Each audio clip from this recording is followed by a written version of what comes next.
Yes, Tom, in the news, very local stuff, very sad. The beloved chef Michael, known as the hot plate guy from Hindley Street, Snagging a Bag, has sadly passed away. Snagging a Bag jumped on social media to share the news, pretty much detailing the history that in 2006 they were around the clubbing scene, serving people food, and that iconic institute lasted another 19 years. Yeah, wow. So one of those guys that everyone knew his face. Whenever you're feeling a bit dusty, he'd serve you a great food. Really nice guy, great customer service, but an iconic institute of Adelaide right there. In other local news, huge announcement for whether the Crown and Anchor will stay. Peter Malinowskis has come out of the rally. It's staying, baby. Yeah, it is staying. This, yeah, big man Mally on campus said it's not going anywhere. It's not going anywhere. There has been a compromise with the student accommodation developers that they get to add 10 more stories to the building. Yeah, right. And the Crown and Anchor will shut for 2 years. So 2 years for that process for the student accommodation to be built and things like that. But overall, it's going to stay. Not a bad compromise. It's not a bad compromise for what everyone's been rallying for, and of course, it will stay for as long as we can have it. Yep. And if you're looking for a new car, electric vehicle sales are up more than 16%. Hybrids are going up at 115%. Wow. Absolutely huge stuff, showing how much more popular they're getting, with 500 new charging stations around South Australia as well. So we're seeing a big rise in all of those cars, and they're very popular. Yeah, that's good news. It's great for the environment, these electric cars. I mean, it's good to see that they're starting to become a bit more affordable as well, because for a long time there, it seemed way out of reach for most people to even think of the possibility of buying an electric car or a hybrid. Oh, luxury, especially when Tesla came out and you see the price of them. So, yeah, it's nice that they're a bit more affordable and people are getting around it. Absolutely. That's your news from the weekend. Tom, we are talking what hit you in the face because... Yeah. And it's an insane story. A lot of people probably would have seen it already. It's all over the news, all over the TV. We are going to be going to the text line in just a moment. 0428 927 927. What hit you in the face, Adelaide? Because over in the Gold Coast, a bunch of news has come out because a guy in his 30s, he was on a fishing boat, kind of one of those small fishing boats with a mate, just out there in the sun, and all of a sudden, whale popped out its tail, went full Whale Smith, and slapped him. Did you just say Whale Smith? Yeah. I hate you. Had that one brewing for a little bit when I read the article. Hollywood of the ocean. But the whale has slapped him in the face. I'm telling you, that's what they're calling him, Whale Smith. This whale, that's his new name. Yeah, okay. It's like Moby Dick, but Whale Smith. Because he's just slapping these fishermen around. But it didn't knock him off the boat, so which is really funny. It actually slapped him in the face. Fisherman stayed on the boat perfectly fine. Yeah, right. Just got a knock. And he's okay? He's okay, and it didn't knock the boat either. His mate called up 000, rang up the ambulance and said, right. My mate's been slapped by a whale. My mate's been slapped by a whale tail. Yeah, right on, mate. Yeah. You would think it's someone like a literal prank calling. whale. Yeah, you'd think it's a prank call, 100%. But he got rushed to the Gold Coast Hospital, and he's all good. But it would just live in his head for one of the best dinner party stories of all time. Oh, absolutely. Now we want to throw it to you, Fresh Fam. Let's get this text line buzzing. What hit you in the face? Yeah, what have you seen that's pretty ghastly that hits you in the face? I've seen, when I was a kid, we did athletics, little athletics, one of those things. I've seen someone cop a discus to the face. Ooh. Jeez, that would hurt. It was unreal. Yeah, I mean, I caught plenty of footies to the face in my time. I have seen somebody at the pub before, surprise, surprise, like a flyer flying through the wind and hit them in the back of the head and they couldn't, get it off. Got caught in the dreadlocks. Watched them struggling. We're going to go to the text line before we get into the calls, but somebody's texted through saying, during COVID times and working from home, my cat decided to jump on my desk and I copped a tail to the face mid-Zoom call. Jeez, cat tail to the face. You know what? You wouldn't want to go to the same dinner party as the whale guy. You're like, guess what, guys? I got hit by a cat. And then he turns around and says, well, I got hit by a gigantous mammal that lives in the ocean. We got this one here. I went to... What kind of dinner parties are you thinking people go to? Just one where they tell stories, similar to what we do on the radio, just with food around. Have you ever been to a dinner party? And I have, but no one's talked about a whale incident, unfortunately. It'd be good if they did. I went to point to look across the road and punched a stranger on the street in the face. It was just so awkward. There's nothing to say to make it better. I offered to buy them a juice. What an apology gift, a juice. What would you expect if someone hit you in the face accidentally? What are you expecting them to offer you? Beer or palmy? Oh, come on, mate. I think juice is perfectly Juice acceptable. is not perfect. It's ridiculous. Another text here. Got kicked in the face by one of the pendulum guys at HQ one night when he jumped off the stage. Oh, that's hectic. That's huge. Huge one. Love this one here as well. Copped a dart to the face. Safe to say, I think they got the bullseye. Wasn't as bad as you think it'd be, though. Oh, I think it'd be pretty bad. Yeah, probably just a few drinks in. It didn't feel too much. Hey, let's head over to Nuriupta. We got Nathan on the line. Nath, what hit you in the face, mate? Well, it wasn't me. So my best mate had come down from Darwin. He's in the Navy. Yeah. We just had our newborn son, and he was in the lounge room while my wife was breastfeeding, awkwardly sitting there, and he's laughed at something my wife said or something, and my son's freaked out and detached, and the breast milk flowing through the air, and he's copped it to the face. Whoa! No way. Breast milk to the face. Proper stitch up. Did he have his mouth open? Nah, I wasn't actually there. I was at work. Oh my God, what a story to come home to. Sorry, mate, your wife's breast milk accidentally got in my mouth. Was he? How did he tell that story to you? Was it all pretty? Oh no! Did he have a laugh? No, we've all been best mates since high school. That's great. Yeah. Imagine that. That is insane. Bring an umbrella over to your house next time. The Olympics are all finished up now, but we do keep seeing articles pop up, and I'm learning so much about some of the countries that, don't win a lot of medals. Yeah. I mean, they all have different rules of what they give and different incentives for the winners if you do well in the Olympics based on, I guess, their socioeconomic standard and what they can give out. Yeah, so Carlos Yulo from the Philippines, first ever man from the Philippines to win an Olympic gold medal, and he won 2 gold medals in 2 days for gymnastics. Massive. Great job. And he's come out with all the things that he's going to benefit from and what things he's going to get for incentive for winning these 2 gold medals. Sure. And of course, being the first person to do it as well has really bolstered him a little bit as well. So, of course, he gets the financial bonus from the government, and then he's going to be showered with gifts and rewards for winning the 2 gold medals, as well as getting a congressional medal from the government. He's also getting a fully furnished home in the capital city of Manila. Fully furnished home. Fully furnished home, yeah. So what do we get in Australia? I feel like in Australia we get a little bit of money if they you get it, gold. They get a few thousand, yeah. Yeah. I think it could even get up to like 10 to 20,000. I thought it was around 20,000. Could Yeah. be wrong, but yeah, this is already sounding a hell of a lot better. Well, yeah, he's also going to get a free set of headlights and fog lights. Nice. Free medical consultation after he turns 45, and a free wedding photographer whenever he decides to get married. But it doesn't stop there. It's a random one, but sure. I mean, all of these seem a bit odd and a little bit random, but they're great incentives to get gold. Right. So now, for the rest of his life, this is a lifetime supply. He won't have to worry about certain meals because he's been offered unlimited free buffets.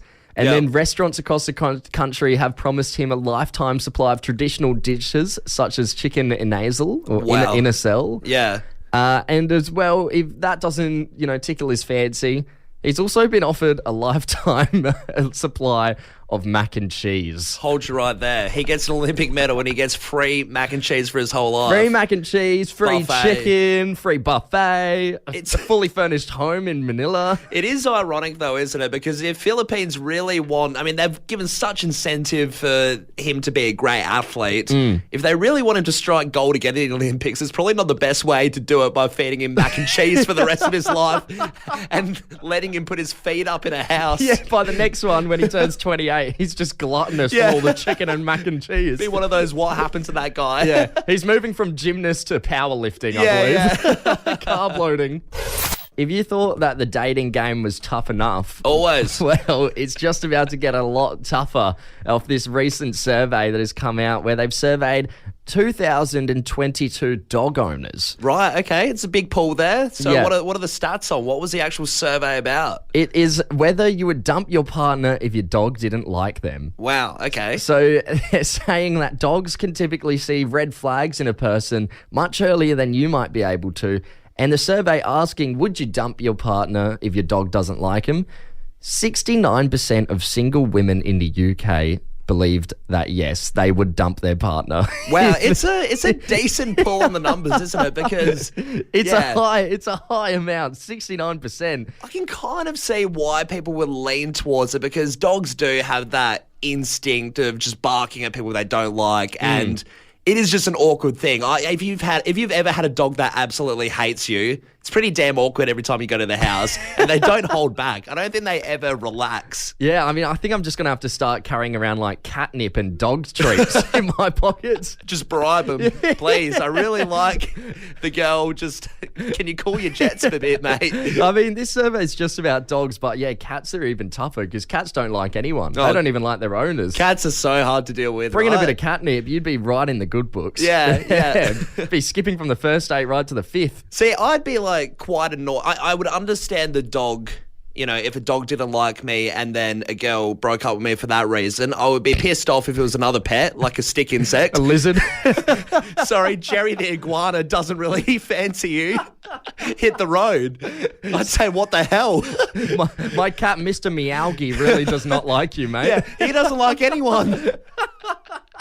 Look, I want to go to the phones here. Would you pick your pet over your partner, Adelaide? And I mean, have you done it? Has a partner come over and your dog or whatever animal has gone off their chops or shown a bit of dislike towards your partner? Has it happened, and have you done the breakup? Yeah, even if it hasn't happened, we'd love to get your opinion on this. Would you pick your pet over your partner? If your pet turns your nose up at someone, are they getting a second date? See, I don't think I would, because I've got cats, and like we've established, they are just jerks of animals, and they're not going to fancy anyone too much, so they can hit the road. I'll tell you what, I reckon my dog would be a terrible judge of character. Terrible wingman, terrible judge of character. He likes everyone, especially if you give him food. He'd bring all the red flag girls into this situation. Got a text come through saying, my dog has a terrible sense of judgment, would not be trusting her. She barely lets me pat her, lol. Yeah, okay. Anxious dog. Yeah.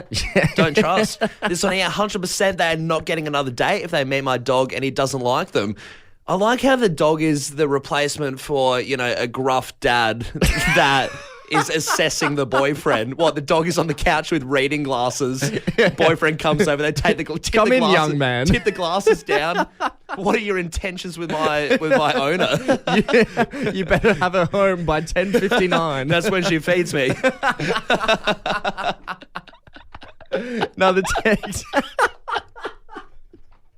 Another text here. TBH, I wouldn't take my dog's judgment for gospel. The poor girl has mad anxiety and would go for anyone's ankles just for standing up.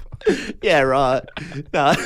Poor judgment on that dog, for sure. A lot of anxious dogs on the text line here. Yeah. Had a girlfriend's dog launch at me from behind the glass screen door. Didn't date her for long. Dog always wins, boys, from Charles. Okay.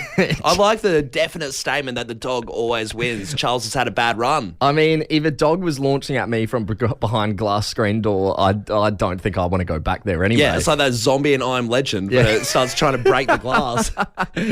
Got another one here. My dog eats its own vomit, so yeah, not going to listen to Rupert, lol. Nah, Rupert's obviously quite sick in the head. Rupert's got a lot of other things on his mind.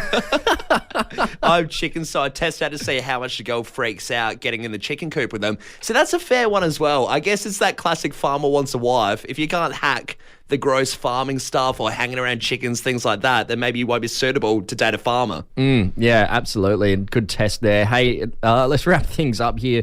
Girlfriend's dog kept tearing up my sofa, said he couldn't come over. She found a new bloke pretty quickly. Yeah, either you get a new couch, new dog, or new partner. It's one of the three. Right here on Fresh 92.7, especially in the Brekkie Show, we like to tackle the important subjects. Sure. Right, we like to get people in the know to make sure that no one's, going about life the wrong way. We're here to help you out and give you some tips and tricks. Don't want to be left in the dark. We are giving you all the hard-hitting facts, whether they're confronting or not. Yes, so we're going to go into this next article, a bit of groundbreaking journalism here.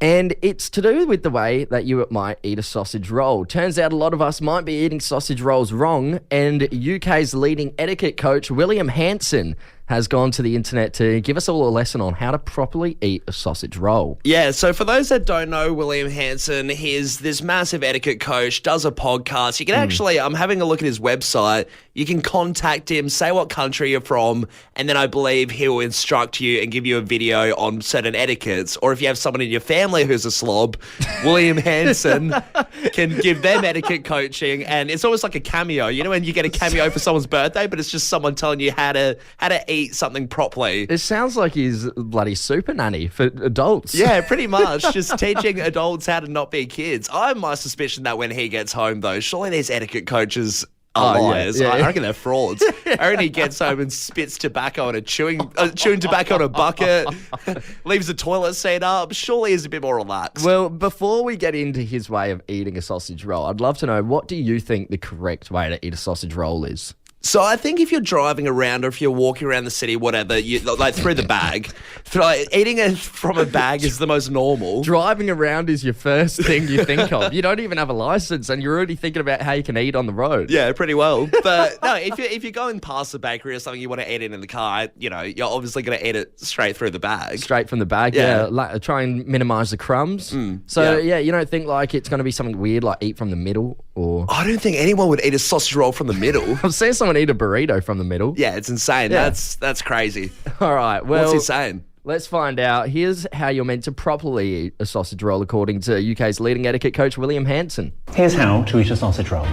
First of all, we don't pick up the sausage roll with our hands, and we place the napkin on our lap. You unfold the napkin without a flick, or you'll take someone's eye out. We pick up the cutlery. We do not use our hands. We cut a little bit off. It's not an autopsy. Just gently prise it apart, and whatever you do, do not dip it. Do not dip it. Do there not you go. dip. There is the proper way to eat a sausage roll, Adelaide. It's with a knife and fork. God, sounds Apparently like no sauce. You got to do it dry. you can't tell people to not have condiments and be like, oh, you have to have it dry. That's insane. That has nothing to do with etiquette. What, you can't have sauce because it's feral? Yeah, you don't want it getting all on your beard or Who's pulling out all a around your napkin? mouth. Who's pulling out a napkin on their lap for a sausage roll? I'll be honest. If I'm at home, I actually had a pie for lunch yesterday at home. Knife and forked it. Knife and fork the pie. Yeah, I love a knife and fork. You're one of William Hanson's apprentices. One of his minions. Tom, when you become a parent, what's the one thing you think you're going to look forward to? I mean, I feel like we've talked about it before. It's embarrassing your kids. Embarrassing your kids. I was going to say the assortment of Charlesworth nuts pack on Father's Day. They always look pretty good. All the lollies and chocolate you have to eat for them. Food looks good. But yes, one of the big things is the embarrassing your kids. And I feel like, parents take this under their belt to become professionals at it by the time you hit a ripe age, that they're just so good at embarrassing you. It's got to be done. It has to be. And they have no shame. I feel like as a parent, you get to a certain age where you think, well, I've got no shame now. Yeah. It I doesn't don't matter. care. My life's sorted. Yeah. I don't need I've to done impress anyone. I've done everything I need to. Yeah. What does my reputation matter? I'll just embarrass my kids. And exactly this happened. I went out to a nice dinner with my parents recently, about a week back or so. Okay. And out there, waiting for the cutlery to come out, and the waitress comes out, and she goes to hand the cutlery around, right? Goes to hand it to my dad. Mm-hmm. And do the classic left fork on the right, knife on the right. Sorry, left fork on the left. Yeah, knife we on all the know right. how to use knife and fork. Yeah. And he does this crap joke where he turns around and says, oh, no, I'm left-handed. Stumps the girl. Right. Poor girl doesn't know what to do. And she then crosses her arms, has no idea what to do with this knife and fork. Awful dad joke. And then he's like, no, I'm joking. She pulls it back and he's like, yeah, no, I'm left. And it just went back and forth. And I thought, what the hell are you doing at a nice restaurant trying to bamboozle the girl? So the waitress is giving you the eyes, like, help me. Yeah, exactly. You're Well, like, now- I don't know why he's like this. Yeah, I can't explain it. And now he's ruined her cutlery system and, we're getting the stink eye all night. Look, I think it's time to go to the phones here. When did your parents embarrass you, Adelaide? I remember back when I was a kid, probably prime puberty ages of 12, 13 years of age. Terrible age to get embarrassed by the parents. Whenever I'd be out shopping with my mum, whether we were, on Rundle Mall or, just at the local supermarket, she'd do this thing where she would be walking next to me and try and grab my hand. And then she'd fling my whole arm up as we're walking past somebody and be like, hello.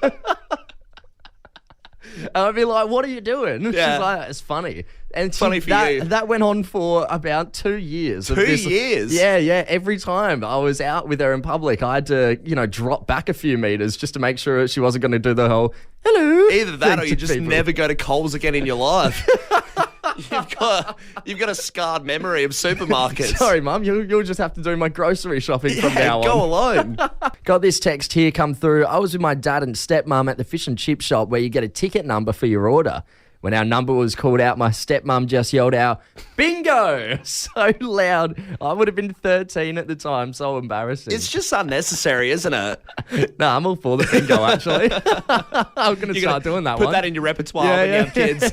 Implement it in just Yeah. day-to-day life. Got this one here. At my 16th birthday, I had a piñata, and my mum likes to think she's funny and cool, and in front of my friends, put a pack of condoms in the piñata. So when it exploded, it went everywhere.